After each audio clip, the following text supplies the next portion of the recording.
normally we think and we say and we know, and we have had this over and over again, that opposites attract. And it is true that we are intrigued by a person who is not like us. So if I am an introvert, I will be attracted to the extrovert because of the fact that novelty, something new, is going to drive me to want to be curious and interested in that person.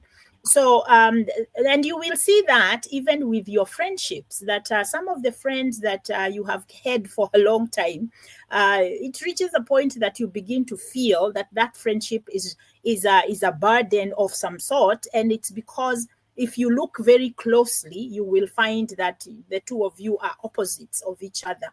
And that opposite is what we want to figure out. What is that? Because that's what creates now the friction in the relationship. So research shows that people are more attracted to individuals with whom they have similar values, beliefs, and ways of thinking. So that is actually the reason why we choose. So I can date around, but eventually I'm going to settle down with somebody who has similar values, beliefs, and ways of thinking like me. And I will break that down. And so what happens to love and romance that causes the conflicts and rupture that happens over time in long-term romantic relationships? And this is what is it that we are calling opposites in long-term relationships. Now, here I'm going to share with you a few resources that are important for you to be able to, if you are in a long-term relationship, if you are starting one, if you are in dating, please get these resources and allow yourself to have an opportunity to understand deeper what makes a relationship last. And one of the books that I really recommend is this one, Love is Never Enough, by Aaron Beck. And Aaron Beck is a cognitive behavioral therapist. That is, he deals with the mind and then the behavior that comes from the way we think. And it makes a lot of sense because that's what causes us to have misunderstandings. We can't resolve conflict. And we have relationship problems because of the way I'm wired versus the way my partner is wired, and whether or not we are actually getting to a place where we can agree with each other. So our struggle in our relationship will start very early with misunderstandings, and when we are feeling that we are misunderstanding each other, what might happen, and which can be a very difficult space to be in, we begin to feel we are not being valued, we are not being listened to, and my partner cannot see me. He's not, or she is not giving me opportunity to be myself. And so now we start to struggle. And that is what we call the drama stage of marriage. We start to struggle. How do I do this? And so a book like this can be very, very helpful for understanding and for growth. Now we know relationships don't happen. That they lied to us when they told us that they fell in love, they got married, and they lived happily ever after. That's a lie. It's not the reality. We have to do some work. And that is why Aaron Beck says, love is never enough. We need to have more. This is another book that I would like to really recommend, Why Marriages Succeed or Fail. Dr. Gottman does not believe in there are some perfect couples. If you marry somebody like this is the way you are going to be more successful than if you marry somebody like this other way. What he says is that if we can learn how to be with each other, to keep our kindness, compassion, and empathy every time we have a conflict, that we will be able to make a marriage work. Usually the reason why is because our communication ways are really off. Either we are stonewalling, or we are attacking, or we are defensive, or we are doing the whole thing of putting somebody down. Those kinds of behaviors and reactions in a relationship, they are not going to make that relationship work. We are going to be building and then we destroy. So we have good times and we build. And then when we have bad times, when the storms of the marriage come up, then we destroy what we had built. And it's important for us to understand those dynamics. His needs, her needs. This is very important because his needs, her needs will help us understand how the emotional drive, of my partner, by understanding how what happens to individuals who are desiring to be in a relationship. Why are you there? What is your why? What are your preferences? What are your expectations? Because when we do not know how to express what we need, then what is going to happen is that we are going to develop discouragement, resentment, disillusionment, and then eventually that relationship will become toxic because of the complaint. We keep complaining, criticizing, judging, defending, attacking, and so the relationship does not have a chance to be able to grow. So those are important spaces where you can be able to kind of look for help. Understanding your temperament is so important. Personality traits significantly, they influence the way we think, the way we feel, and the behavior that is going to come into our relationship. So what you want to do is to try and learn about yourself, your needs versus the needs of your partner. And that's what usually it's the thing that I try so much to encourage people to do. Train yourself to understand people. And this is what now we call emotional intelligence. Is where you learn you train yourself how to understand people. If you understand people, you can be able to work out the differences within your relationship, because then you are going to stop telling yourself that this person doesn't care, that they don't love, all that noise that happens in your brain because you can't understand what's going on. So if you train yourself on emotional intelligence, then this exploring personality types, couples should explore their personality types for better understanding of each other's reactions and preferences. Then it will move. You will be able to move from now focusing on yourself, and then you start focusing on the other. And that is what we call social intelligence. So emotional intelligence and social intelligence skills, they become very important in managing the differences within your relationship. Now, let me talk to us about this. This is where the opposites that are attracted to each other, this is where it actually happens. And this is important, so important for us to be able to allow ourselves to take this very seriously. Even if you don't believe me, because maybe you think that it's not as important as we are making it to be, please just give yourself opportunity to think about this. Allow yourself to use the tools that are available to look and see how you are made up and how your partner is made up. So the cholerics will be the people who are highly motivated, driven, strong-willed, quick decision makers, confident, dominant, adaptable. They are leaders, they are vision carriers, they are practical, they are doers, they are result-oriented and extroverted. When you look at the melancholic, they are loyal, steadfast, empathetic, they have attention to detail. They want to cross every T and to be able to dot every I. They have high levels of standards. In fact, when a person tells me that I am very hard on myself, I'm my worst critic, I usually say that person must be melancholic, because melancholics have very high levels, high standards, and then appreciation for beauty, which translates into being organized. Those are the people you marry and you might find them to be petty because things have to be a certain way, and the things that upset them, they look so petty to you, and you are wondering, why is it a big deal? But for them, it's because of that. Their brain is wired to see things organized and then deeply connected to their thoughts and emotions.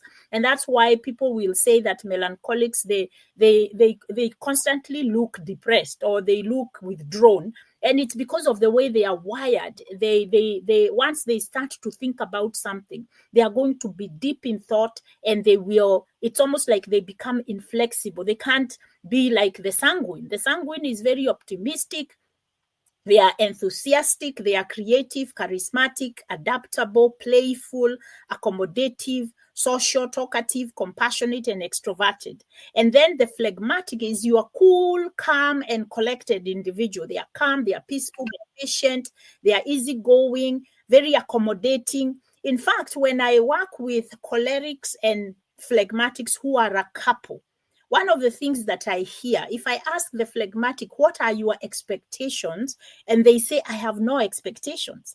And it is because for them, they are very accommodative. They will accommodate whatever there is. But you see, the choleric has expectations, and they are very clear. Because why? Because the choleric is a result-oriented individual, and they are goal setters. And so now when the two of them come together, you will find that there will be a clash. So the phlegmatic is going to avoid conflict, and they are going to be agreeable. They are going to be introverted and good listeners, and they are steady and stable. So the choleric who is married to a phleg, the choleric will always, the choleric is always bringing up issues, while the cholerics is bringing up issues all the time, while the phlegmatic is avoiding the issues. And so what happens without coaching and without understanding of emotional and relational intelligence,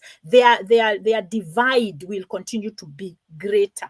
And so it's very important to understand that. These are the things you need to look at your relationship, and try to ask yourself whether your relationship struggles with these things.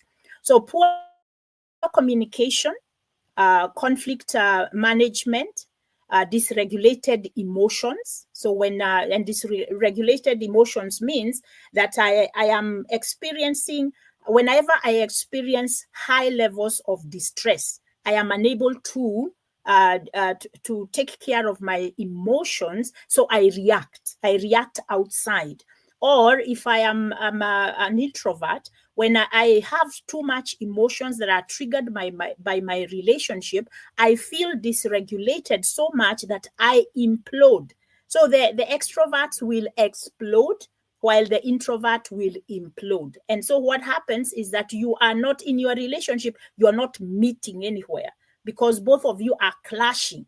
As one implodes, the other one is exploding. And so you are not getting into a space where you can come to some sort of agreement. And so unspoken expectations, this one is a big one during your first 5 years of marriage.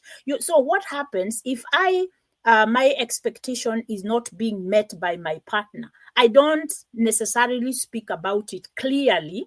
And so my partner, either we fight about it, and so all we focused on, we remember the fight. We don't remember the request, because every fight has a request. There is an expectation, there is something I'm fighting about, and we fight about things that are not working for us.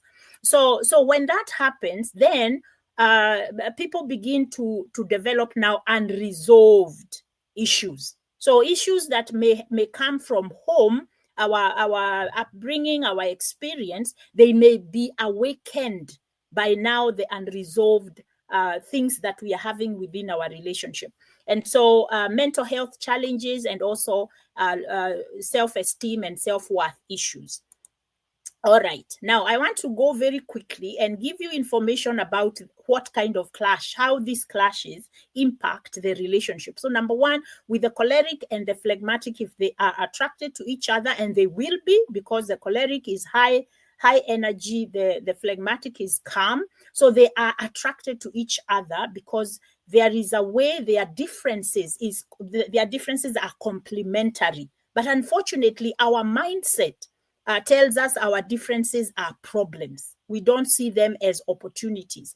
And so the approach to decision making between a choleric and a phlegmatic, the choleric is decisive and quick to make decisions, while the phlegmatic is slow and deliberate. Now, if the two of you see that, so the choleric sees the phlegmatic as wrong and the phlegmatic sees the choleric as wrong, then the relationship is not going to grow, because you are not able to come to the center and say, how you do decisions, how I do decisions, both of us are correct. What we need to do is to figure out how to create a third entity of decision making that will consider my way and your way, and we create a third entity. So eventually what happens over time, they will do the whole thing of one of you is the one who wins, the other one doesn't win. So this thing of win-lose in a relationship doesn't work, because then the relationship is not growing, and therefore the conflicts will become bigger and bigger, or they become chronic. The approach to conflict management also is different for the choleric and the phleg. Cholerics are more direct, confrontational, while phlegmatics prefer accommodating approach, dialogue. Cholerics deal with issues head on, while phlegmatics may avoid conflict. So when that does not mean that the phlegmatic does not have the skills to deal with conflicts. It is the approach is different. And if you guys, if two people like this cannot see beyond that, then what you will do, you are fighting. You're not fighting about the issue. You are really fighting about the approach. And so the issue gets lost. And so people will say, we never resolve anything. We are always throwing things under the rug. And it becomes really a drag to the relationship. Work pace. This is important. This is what I call it energy. Energy towards doing things. So cholerics work quickly and efficiently, while phlegmatics take a more measured and steady approach. So the practical example is this, putting that in practicalities is, a choleric may be able to make a decision within a day, but the phlegmatic needs 2 or 3 days to make the same decision. Now, what they will fight about, they are fighting about that, the work pace. But they think they are fighting about the issue, but they are not really fighting about the issue, because with the issue, what they could say is that, now I understand that you want to make that decision within a day, and me, I prefer to make that decision within 3 days. So how can we bring ourselves back into a space where we agree, and you give up a little? So you, choleric, you may want to sleep over it, and me, I may need to not wait 3 days. I just wait 1 day. So we meet somewhere. We create a culture, a work-pace culture for the relationship. Now, unfortunately, because we don't have these skills, we don't have these ways of using emotional intelligence, then what happens is that we are just going with what we have seen from age to age. What we are not realizing that this is something we can actually do, like we do things at work. Communication styles. Cholerics are direct and assertive. And I want to say here, assertive, what we call assertive, may actually border on aggressive. And so, but the phlegmatic is more reserved and indirect. So before the phlegmatic really tells you the truth, it takes them a while. So if you are in a relationship with a phlegmatic and you are choleric, what you will experience is that your partner is not interested in communication or doesn't communicate well. Now, the problem is you are only looking at them through your lens. But the curiosity of how then do you believe you come. So when they say you don't you accuse them of they don't communicate, obviously they go into defense mode, because that is not the truth. But if we want to be more curious about, so since I'm complaining that you don't communicate and you are refusing, so tell me, how do you see it from your side, so that the two of you can create a communication style for the relationship. Because right there, you are talking about your own. Now, let me talk about the clash of the choleric and the melancholic. The clash for the choleric and the melancholic, it will have to do with these things that I have highlighted here. Cholerics prioritize quick decisions, while melancholics emphasize careful and thorough analysis. Both the choleric and the melancholic are decisive people. It's the speed by which they are going to do it, and also the thoroughness. So the melancholic will take time. They will ask a lot of questions, but the choleric will see that as the melancholic being almost being I don't know whether to use the word abrasive or pushback, like they are interrogating, like they are challenging. And so understanding that this has nothing to do with that, it's the way you are wired differently. Then assertiveness versus sensitivity. Cholerics are direct and can be perceived as insensitive, while by the more emotionally attuned melancholics. Let me explain that a bit. The melancholic is very empathetic, more than the choleric. The choleric is thinking about the issue, and the melancholic, and usually the other three temperaments, they think more about the relationship. They care more about the connection. The choleric is wired to think about the end goal, and that is usually a strength. It's when there is no understanding of where people are coming from that now the conflict will happen, and the rapture. The rapture is where we rapture the goodwill in the relationship. Now, the choleric is a risk taker, so they are more inclined towards taking risks. So if they want to invest in something, they are going to believe it and they are going to do it, while the melancholic is going to be cautious, calculated. They are going to try to look and see everything that could go wrong, which delays the quickness of the choleric, and the choleric is going to find themselves feeling very frustrated. The choleric and the sanguine. So cholerics tend to prefer, and I'm sorry, because when I started to put this information together, I just kind of started with choleric. So it's not, this is choleric and sanguine, or sanguine and choleric. So cholerics tend to prefer structure and control, often setting clear goals and expectations. Sanguines, on the other hand, they thrive on flexibility, spontaneity, and they like the freedom to explore and experience new things.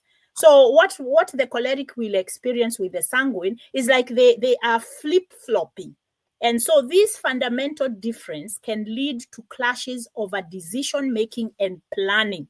So the sanguine can wake up and say, hey, let's do. The choleric and the melancholic usually, it always says that they will always find that they don't like that. No, but have you thought? They are not going to do that. While the sanguine will go. They get so excited about this new freedom, this new thing. They are excited about exploring.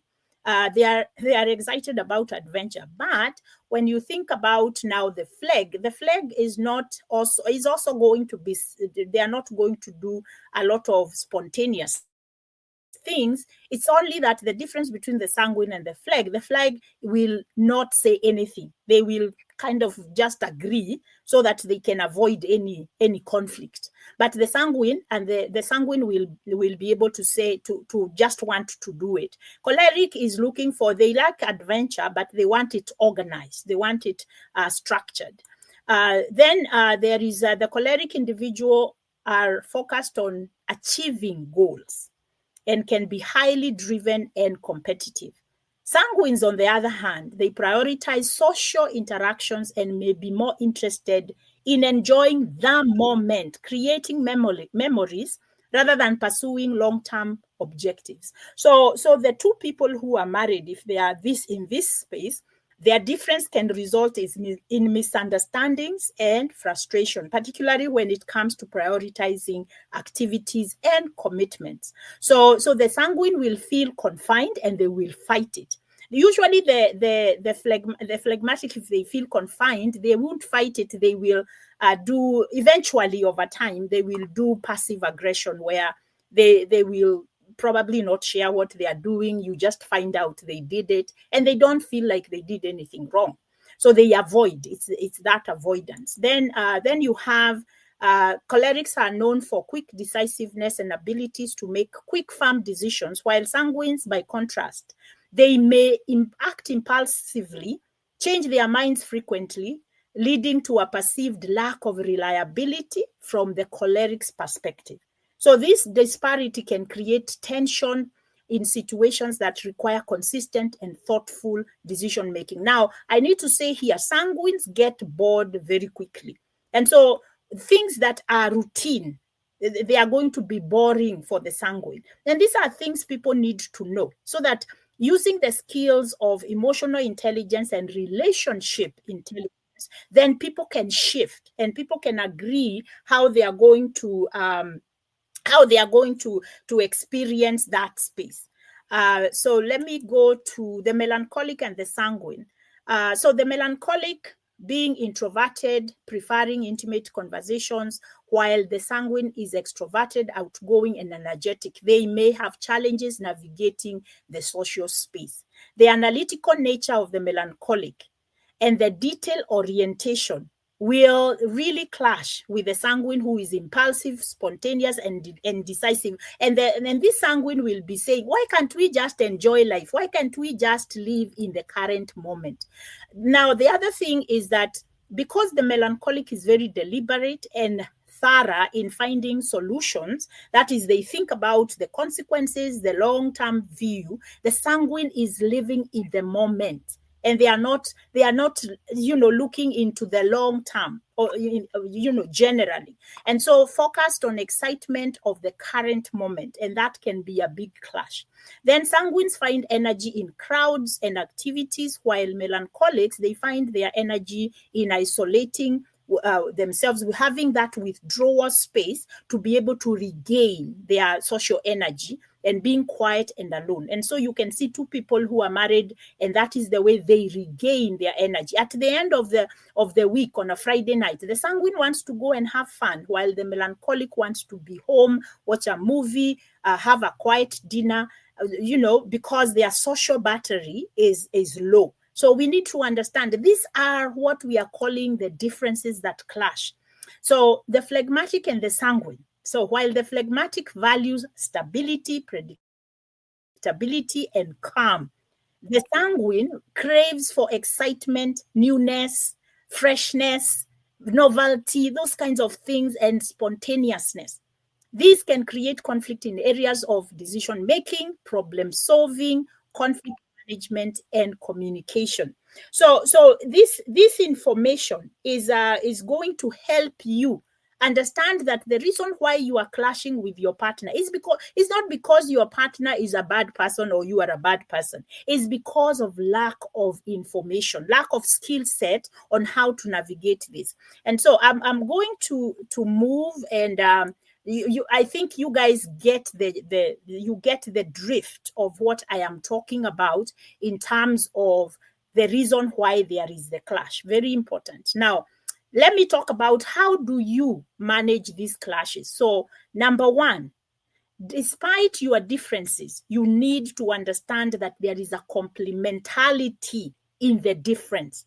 In order for you to focus more on the complement, what is complementing about your partner, about you to your partner, then you have to have an intentional and effective way of doing your relationship.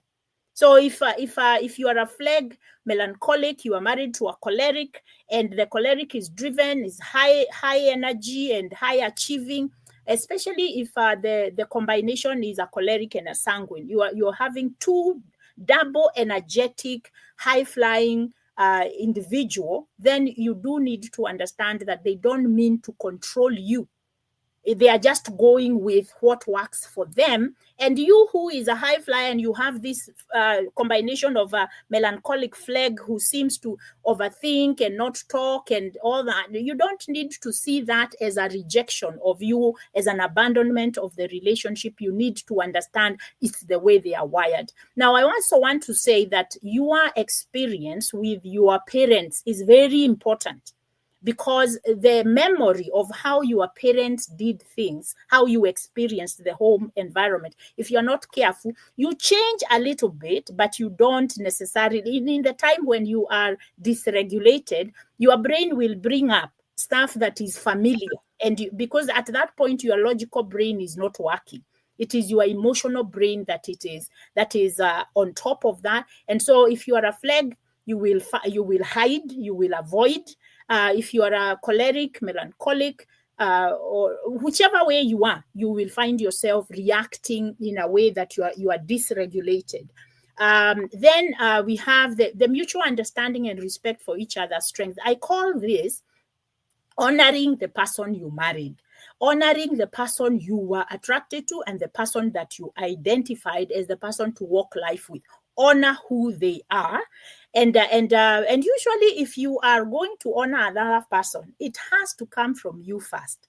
Do you honor who you are? Or do you just react because you are not doing what I want? Therefore, I see myself through your eyes. So when you do that, I feel such and such about myself, and therefore that's who I am. I hope you guys understand that, because there is the issue of I don't know whether you have seen the story or the question when somebody bumped into somebody holding coffee. Why did the coffee spill? And somebody will say because he bumped on it. And the answer is because in the cup there was coffee. So if there was water, that is what. Why did the coffee spill? It's because the cup was having water. So what is the moral lesson there? Is that whatever is in you when you get married, your partner is going to trigger the unhealed issues of your life. You can either now take it as umenikosea, you have made me, you have done this to me, or you can take it as an opportunity for growth, to ask yourself, hey, why am I so intensely impacted by how my partner is doing, how they are living? Why am I so impacted to the point where I am actually showing up in my relationship from the ego space, that is the selfish space, rather than the relational space? So I train myself to really do that. Now, the mind shift that is so important, the mindset shift, is to see your differences as opportunities for growth, not as a problem to be fixed. Because we can't fix how people are wired. We can't fix people's egos. What we can do is to shift and begin to seek opportunities for growth for the relationship. Now, relational intelligence skills, one of them is open communication, which is assertiveness. Assertiveness in an intimate relationship is not aggression. You do not pursue relationship goals the same way you pursue your career goals, because your career goals depend on you. But when it comes to a relationship goal, it depends on you and your partner.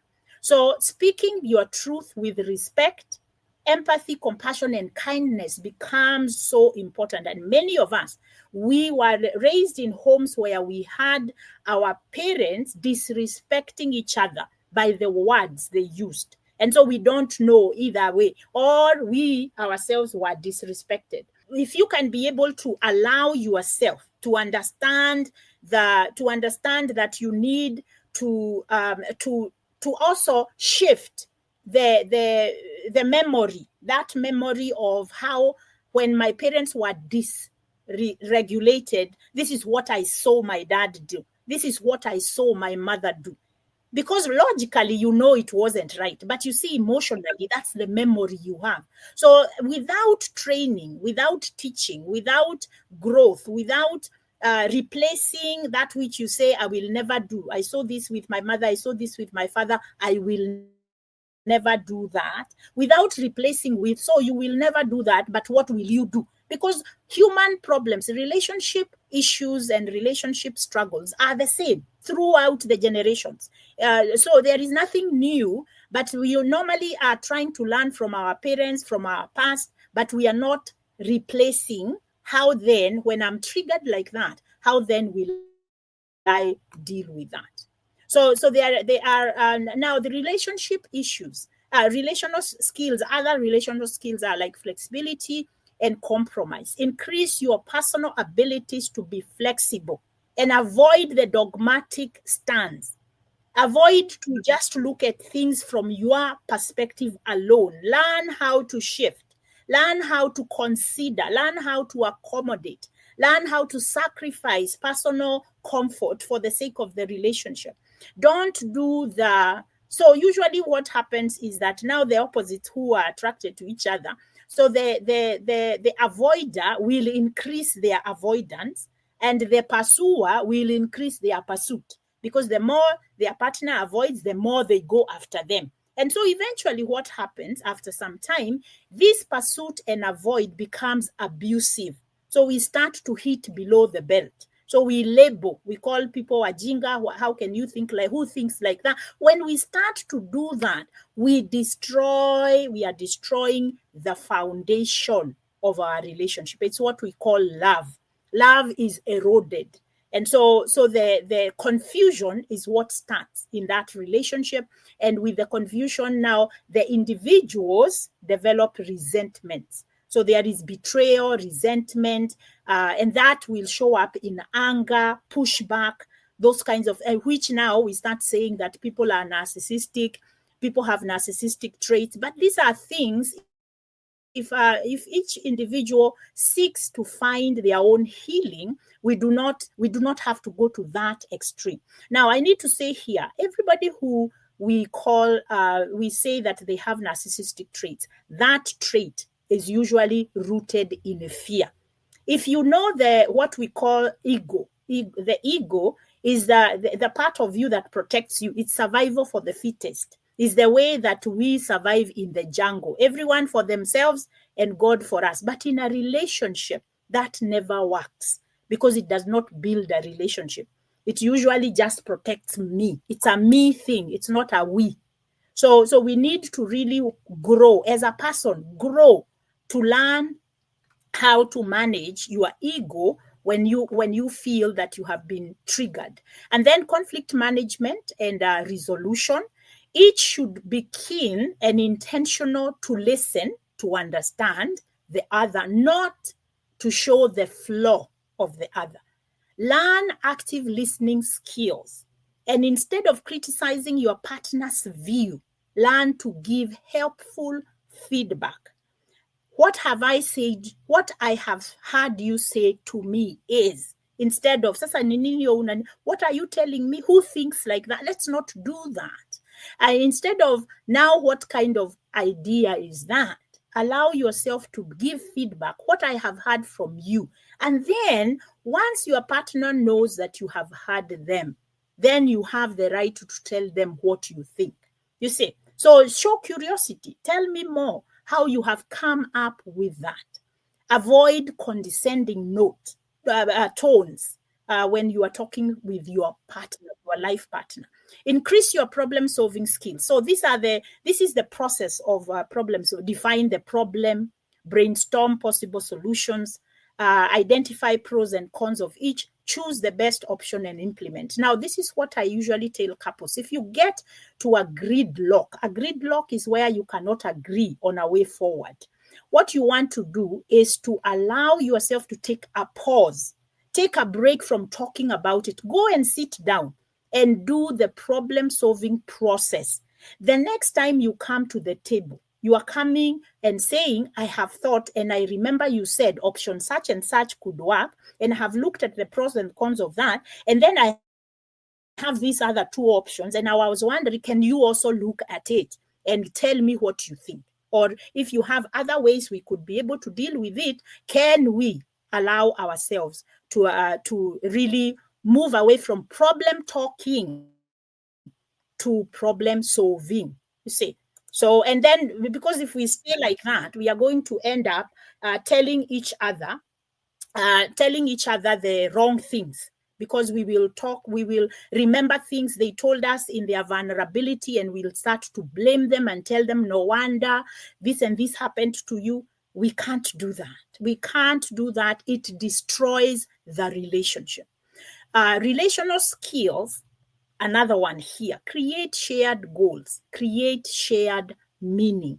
As you get to know each other during your first 5 years of marriage, you are learning, how is your partner as a parent? How is your partner as a financial manager? How is your partner as a communicator? How is your partner as a conflict manager?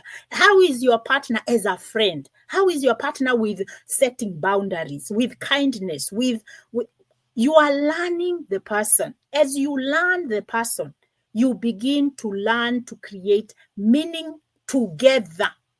And so you identify your relationship goals, you communicate them, you talk through them, and you create action plans to meet them. Unfortunately, if you are a choleric and you are married to either the other three temperaments, you are very good at giving leadership.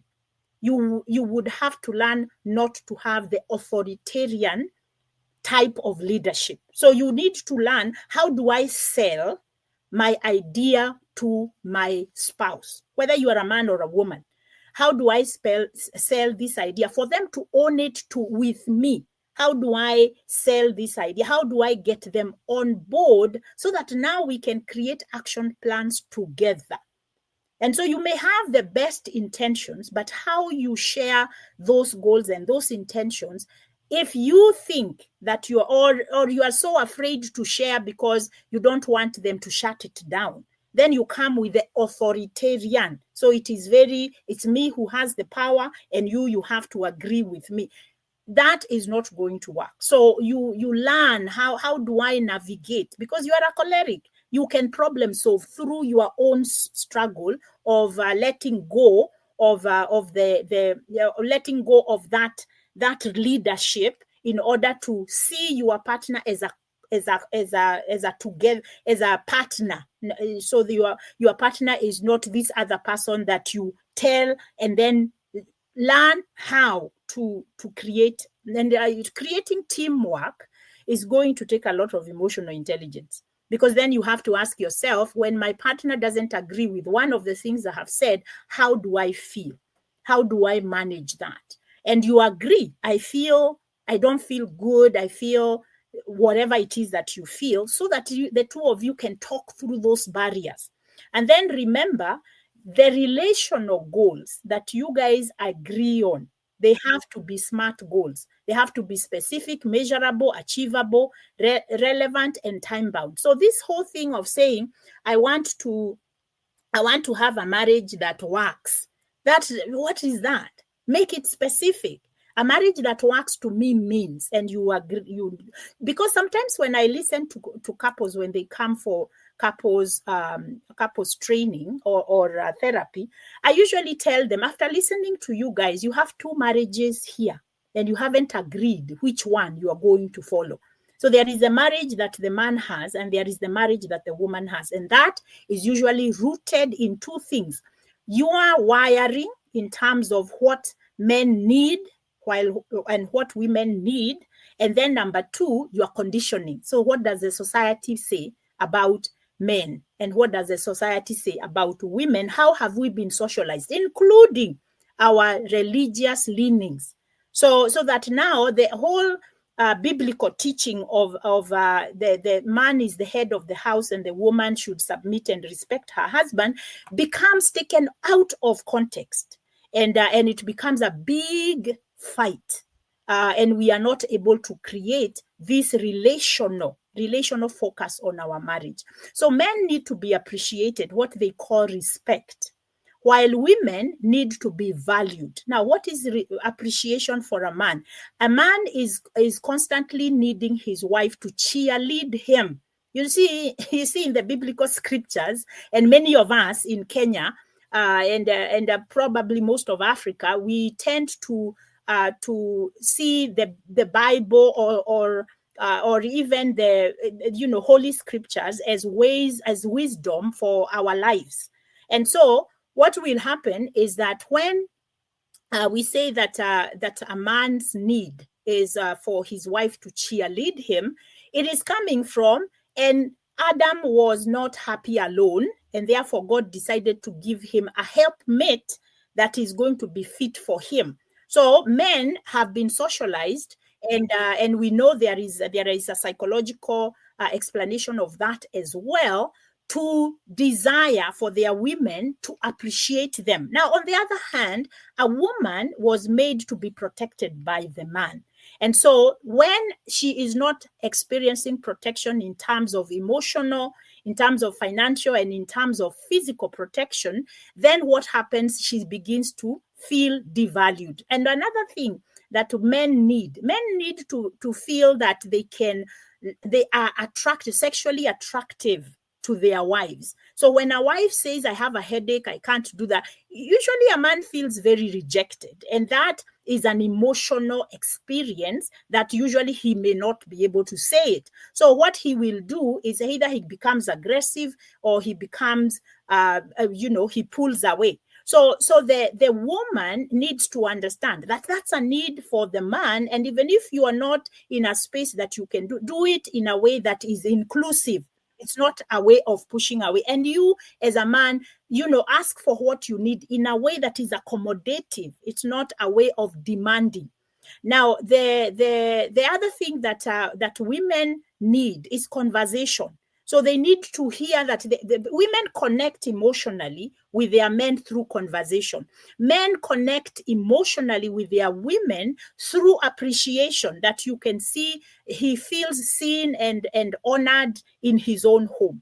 And so there are many things that we can talk about there. It's just that we don't have a lot of time. So I usually say get some personal development sessions to increase your emotional intelligence. And thank you, please, and sorry. Those are the golden words that usually you can never go wrong with that to increase the goodwill in your relationship. I have been doing with premarital couples and couples who are coming for marital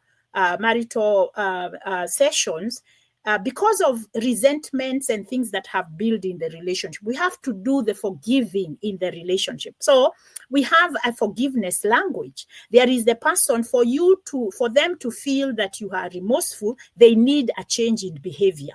And there is another one for them to know that you really are sorry. You have to use words and say, I am really sorry. So we need to understand what is your apology language. How is it that you're going to feel that your partner is really feeling that they did wrong to you? And then train yourself to critique the issue, not the person. Try to appreciate the good before you point out the bad. And we appreciate each other. We send the message. When we appreciate, when we say thank you, when we recognize what you are doing right, we say, I see you. You are important to me. I value you, and I appreciate you being in my life. But usually we are not doing those things, and a lot of people are experiencing. They are experiencing feelings of not being accepted within the relationship. So that is the end of my presentation, and I have a few questions here. So let me read. How do I keep up with the quick pace of my choleric partner? I think I'm phlegmatic. So I hope I have given some things there that can help. So number one, as a phlegmatic, what you want to do is to please allow yourself to be more assertive. Even when your choleric partner is coming at you, they are still coming at you. Allow yourself to sit and be able to say very clearly what you need without use your natural, the way that you are wired naturally. Don't criticize. Because what happens when we criticize, if you're a phlegmatic and you criticize the choleric will go into defense mode or attack mode. Now, if you're a choleric and you criticize the phlegmatic, they will go into defense mode. And so you want to work on, you can work on assertiveness. Look for that. And then my partner always has issues in my outgoing nature. How should I deal with that? Now, that again is you guys being able to understand each other. I think a conversation would be that I see that you really don't like me going out. Can you tell me what, because this is the way I'm wired. I find a lot of joy doing that. Tell me what you feel when I do that, so that now your partner can tell you the backstory, because you are seeing this front story here, but there is a backstory. And sometimes the backstory is, I feel neglected, or I feel that you are abandoning me when you do that. So that if you guys can be able to identify the real story, then what you can do is to actually allow have a conversation about how you are going to navigate that. So does that mean that we need to spend more time together? And even to be able to say, the reason why I don't ask you to go out with me is because when we go out, after an hour, you are tired, you want to go home, and me, I still want to enjoy the time. So you can agree on how much. I mean, I usually say you can tell each other, because you need 2 hours to feel that you have gotten you are a sanguine, you have gotten your fix with the social, and me, I only need an hour and I'm full. Then we need to agree. Either we go, and then me, I can go, we can give each other permission, we can spend that time together to connect, and then at the point where it becomes now a drag for us, we can agree that either I leave you to stay and I go home, or we can agree something else. There are different ways that we can navigate that. The thing that is a problem is usually we become personal. So now I start complaining about something that is natural for you, and natural for me, and we are not going to resolve that. There are some things that we will never be able to resolve, but we can work around that. We can find the complementarity, but also we can learn to respect and honor the way the person I am with is wired, so that we don't say they do this because they don't care. They do this because they want to control me. We need to figure out how to be compassionate and empathetic to our partner. And then my partner keeps bringing so many issues from the past. How that I feel he's dragging me behind. That the reason why the partner is bringing up things is probably because there are too many unresolved issues, and probably your partner is a melancholic. So if you find that your partner keeps bringing things from the past, please create a plan, the both of you. When people come to couples therapy, there is an exercise I give them, and it's called the unsent letter. And we will write everything that you feel your partner has done in the past that has hurt you. And then once we write, then we go through those letters and you explain. Because I am there, I am able to give you guys a safe place to explain what happened. And there is usually what happens, you gain insight. And then I always take you through a forgiveness plan. That one we have to. So the people who hold things from the past is because they are probably melancholics, and they need to resolve those things in the past. Usually cholerics and sanguines, they will pass through. They will be able to let things go. But the phlegmatic and the melancholic, because they are introverts, they need to resolve. They need to close. They need to close that. And when it's left unclosed, and usually the closing means that I feel that my partner really understands why this is important to me.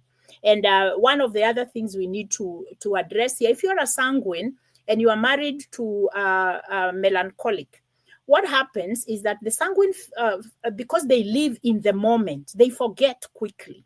And so the melancholic doesn't forget, because they are going to remember, because those things are important to them.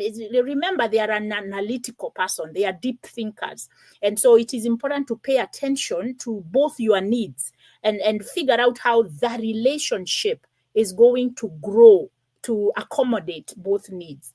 I've noticed I'm a phlegmatic. What skills should I learn to deal with my choleric partner? Is one, it is avoid the avoidance of conflict. You need to be able to not avoid conflict. The moment your choleric partner comes in with a lot of passion, you have the ability, naturally, you usually will go into defense mode, but you have the ability to be able to hold and listen, because that is naturally you. So you might say something like, I'm hearing what you're saying, that X, Y, Z, and Z and da, that is what you're saying. That is what we call active listening, is where I'm listening and I'm giving feedback so that we agree. Usually once we agree, the conflict goes away. The problem is that we are not able to agree because the choleric comes and they are passionate, they are energetic about it, and that energetic, passionate about it is what causes the phlegmatic to withdraw. So for instance, I am talking with my partner. My partner may be a choleric and they are very upset. So they use abusive language, like they might swear. Immediately they do that. Me as a phlegmatic, I take that as personal. And I think that they are swearing at me. So what am I going to do? I will pull away. And so that is not going to. So as a phlegmatic, I need to be able to communicate that I don't appreciate when you use that kind of language. And then the other thing that I want to do is to actually allow myself not to take it personally, and then hopefully my choleric partner will take me seriously and they can reduce. So you can tell me you are upset, but you don't have to swear at me. You see, so these conversations are the conversations that need to be had. But beyond that, please resolve the issue that triggered the conversation. So figure out, come back and say, I know that you got into that space because of this and this and this, and I see my part. And this is what I am doing to rectify my part. And if there is accountability, that is mutual, the accountability has to be mutual, then you will be able to navigate these differences. So I pray that this has been very helpful to you and that you have found a lot of benefit to just hearing some of these realities. These are real talks. We need to really look at that. There are deeper. There are other deeper issues like now boundary setting. There are other issues like expectations versus what we are experiencing. How to adjust our expectations from what we are learning about our partner, and moving away from aggression and avoidance, or pursue and avoid kind of relationship, so that we can grow together. We are not growing with this apartness. So sometimes it's me who is giving silent treatment. Sometimes it's my partner who is doing that. We want to stop doing that. It does not grow the relationship. I usually say your relationship, your marriage relationship, your long-term relationship is your baby. That is your first baby. You need to feed it. And you cannot feed it by doing the rejections. The rejections and abandonments from the relationship are usually the stonewalling, the silent treatment, the defensiveness, the criticism, the contempt. Those are the things that kill our relationship, and that give our relationship what we call malnutrition. And so I hope it has been helpful. Thank you so much for joining in. My website is gracekariuki.co.ke.